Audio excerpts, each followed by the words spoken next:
30,000 में बुलेट और 60,000 में आपको भी कार लेनी है क्या? अगर आपकी हाँ है तो इस खबर को सुन लीजिए, क्योंकि समय कम है और लेने वाले बहुत ज्यादा। अगर आप भी 4 व्हीलर या 2 व्हीलर लेना चाहते हैं और आपके पास पर्याप्त पैसे नहीं है या फिर आर्थिक स्थिति कुछ ठीक नहीं है, तो फिर ये खबर आपके लिए ही है। आज के दौर में नई गाड़ियों के आसमान छूते दाम हर किसी की जेब को इजाजत नहीं दे रहे हैं और यही कारण है कि लोग सस्ते दरों पर गाड़ियों की खोज में लगे रहते हैं। खासतौर पर नई नवेली दिखने वाली सेकेंड हैंड गाड़ियों के लिए भी लोगों का जुनून बढ़ता जा रहा है और यही कारण है कि हमने जो बात कही और ये कहा है कि आपके लिए खबर काम की हो सकती है, वो सही साबित होगी। तो चलिए हम आपको खबर विस्तार से बताते हैं और सब कुछ जान लेते हैं। आज के दौर में अधिकांश लोग नई बाइक या कार ना खरीद कर यूज्ड कार और बाइक ही ज्यादा खरीदते हैं और इसके चलते ही यूज्ड कार का मार्केट भी भारत में तेजी से बढ़ रहा है। ऐसे में लोग ऑनलाइन या फिर ऑफलाइन दोनों ही तरीके से अच्छी यूज्ड कारें खरीदने लगे हैं। पिछले कुछ ही वर्षों में कई ब्रांड्स ने तो यूज्ड गाड़ियों को बेचकर बड़ा बिजनेस भी खड़ा कर लिया है। हालांकि बैंकों द्वारा भी यूज्ड गाड़ियों की नीलामी की जाती है, जहां से आप अपने बजट में अच्छी गाड़ी खरीद सकते हैं।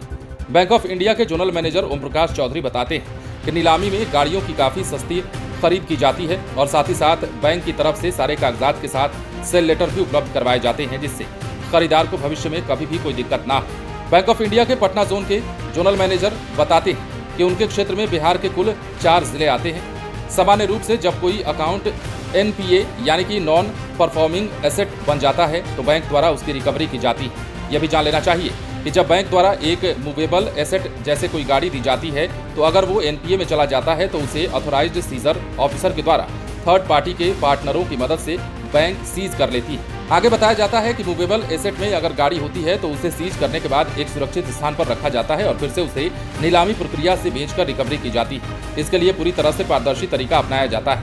बता दें कि पहले नीलामी ऑफलाइन तरीके से होती थी, पर अब ये ऑनलाइन होती है, जिसे ई बिडिंग अथवा ई ऑक्शन भी कहा जाता है। अब ई ऑक्शन या फिर ई बिडिंग की प्रक्रिया हम आपको समझाते हैं। इस बार जब्त की गई गाड़ियों इत्यादि की ई ऑक्शन आगामी 9 जुलाई 2024 को होने जा रही है। यह भी जान लीजिए कि बिडिंग में भाग लेने के लिए EMD डिपॉजिट करने की आखिरी तारीख 8 जुलाई 2024 है।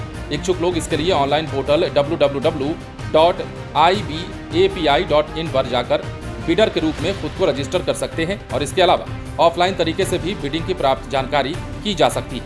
इसके लिए आपको पटना के R ब्लॉक में स्थित बैंक ऑफ इंडिया के जोनल कार्यालय से संपर्क करना होगा।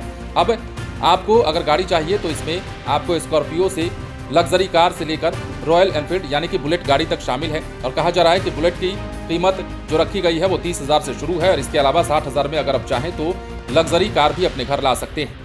इसके अलावा आपको ट्रैक्टर की नीलामी भी होने जा रही है और ट्रैक्टर के साथ साथ कई सारे बाइक और कई सारे अलग अलग मॉडल के कार भी आपको उपलब्ध कराए जा सकते हैं। और ये भी जान लीजिए कि उपरोक्त वाहन की सार्वजनिक नीलामी 9 तारीख को होने जा रही है। 11 बजे से 5 बजे तक नीलामी जो है ऑनलाइन आयोजित की जाएगी। अगर आप चाहें और आप इच्छुक हैं तो आपको इसमें शामिल होना चाहिए और आपको भी अगर गाड़ी लेनी है तो आपके लिए एक बेहतर मौका हो सकता है। बने रहें लाइव सिटीज के साथ।